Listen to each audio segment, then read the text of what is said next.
Good afternoon. My name is Goulden. I am a former police officer. I spent 30 years as a police officer in Scotland, and the last 8 years of my policing career I was a chief inspector with the Scottish Violence Reduction Unit. I've spoken on my POV site before, talking about subjects: mental health, violence prevention, working with boys and men.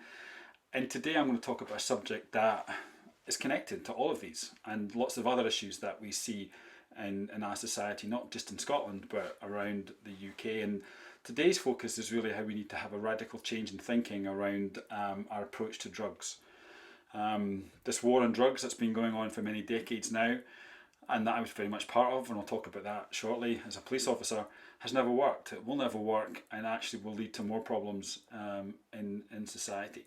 And a growing number of my colleagues in the police service who are still in policing, and also retired colleagues, are seeking this move away from simply from prohibition to an approach that looks at public health, that brings everybody into the conversation, that starts to look at these issues around drugs not just criminal issues but as health issues. Why do we think this is a big issue? Well, if you just look at society and look at the negative outcomes that we're seeing in society in Scotland, in the last few weeks we've announced another increase in the number of deaths due to the misuse of drugs.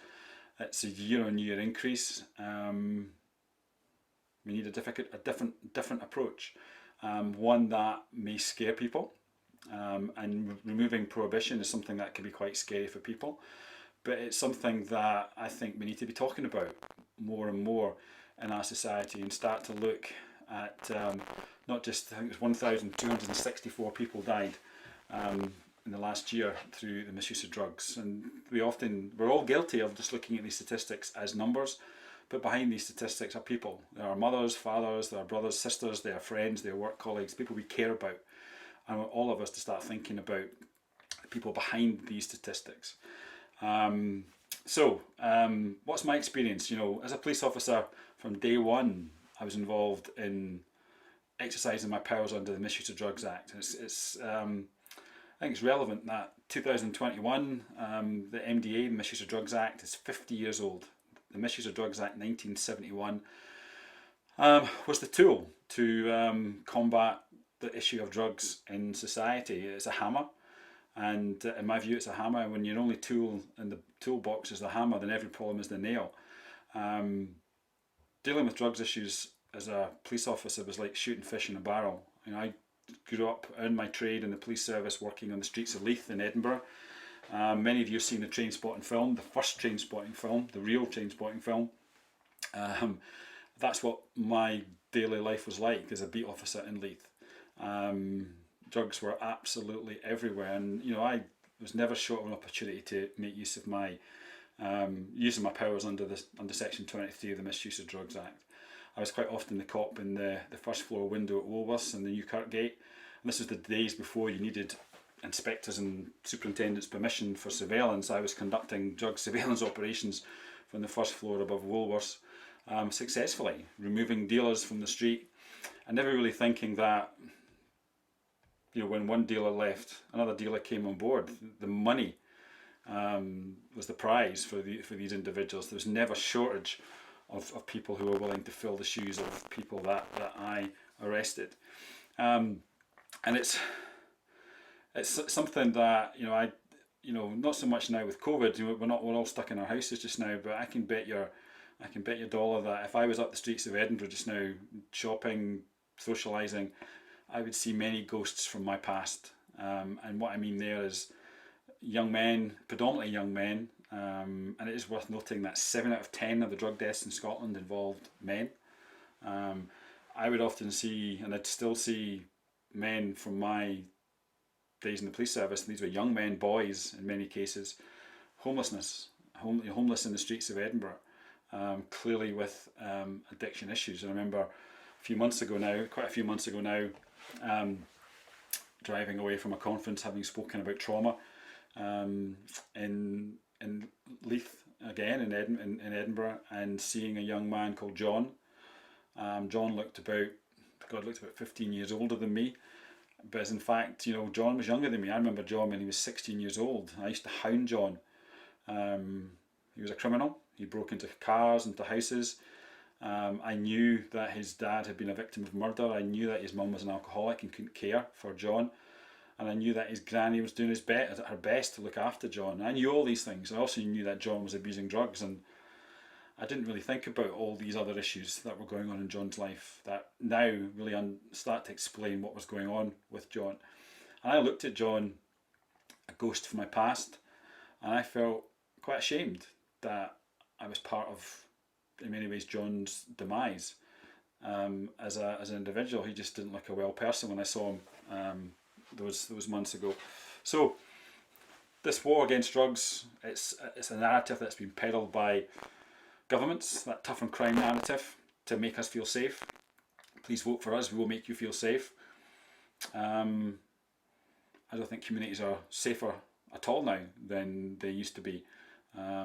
If at all, I think communities feel that bit unsafer just now. And I think it's something that we need to start to question, this tough on crime narrative. There's so much evidence out there that a new, more radical approach which looks at the backstories to lots of individuals would make a wider difference. We're doing it with violence prevention in Scotland. We've got the courage to tackle violence as a public health issue, start to look at why violence is happening, what is contributing to the issues. We need to do the same with drugs. Public health approach to drugs will give us more solutions. It will lead to a better understanding of the issue, and more importantly, it brings the whole of society in. We're fighting COVID just now, a public health issue. Same issue with violence. Violence, we're bringing the whole of society into it, as we're doing with COVID. And last week I was part of a conversation, and I don't know if you've ever been to an event where not only are you inspired by the speakers, but you're inspired by the audience.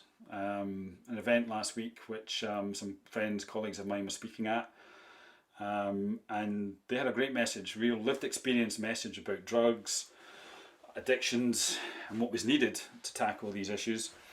And what I really got a lot of hope from was from the audience.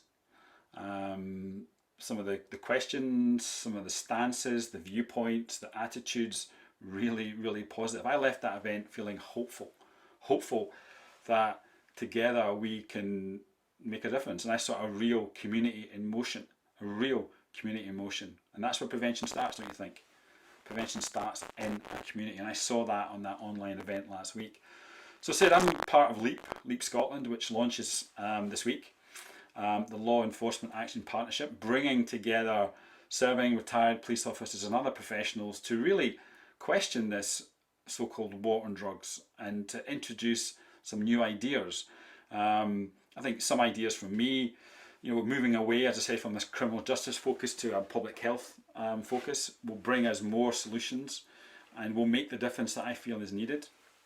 A recognition of the role of trauma, early years trauma. Scotland has done some fantastic work in the last few years, led by the likes of our dear friend Tina Henry, who's no longer with us, and the wonderful Suzanne Zirek, who've really started a conversation about ACEs, adverse childhood experiences. A lot of my colleagues a couple of years ago in the police service are saying, why do we talk about trauma in policing? And my stance back then and remains is that why wouldn't we talk about trauma? And it's so pleasing to see that Police Scotland is really introducing more trauma informed, more trauma awareness, so that police officers can be more trauma informed when they're dealing with issues. And I think trauma is something that all of society needs to get better at understanding and being able to respond to. So that's something I think we need to have in our approaches, be more trauma informed and looking at the backstories to individuals. I think we need this, as I say, I've talked a few times today about a societal response. Public health requires not just responses at individual levels or within families, it requires the community, it requires society to come together. And as I said, I think last week I saw snippets of that in that online event. There's a lot of you out there who get this, and a lot of you are professionals. It's in your work capacity. My message to all of you is to talk to your friends, talk to your families about this issue. When we eventually get back to going into pubs and bars, speak to complete strangers if you think there's an opportunity, because a lot of this work is kept within the corridors of workspaces. we need to get it out into the public space. So that's just a snapshot of my views around drugs and what is needed. I look forward to continue my work with Leap Scotland, just raising awareness of these issues.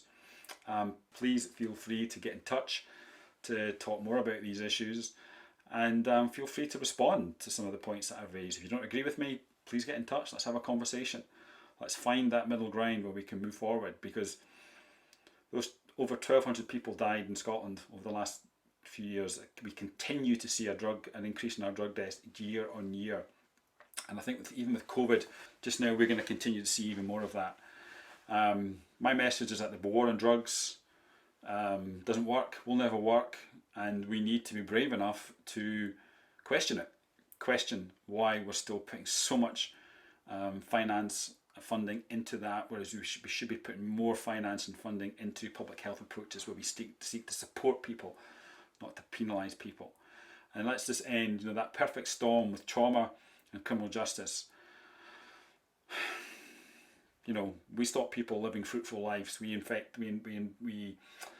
create major issues in communities and families who are struggling with poverty, and we continue that cycle. If we can get people out of that, and we look out for people, we look at their health, then we can make such a difference in society. So thanks for listening, and let me speak soon. Take care.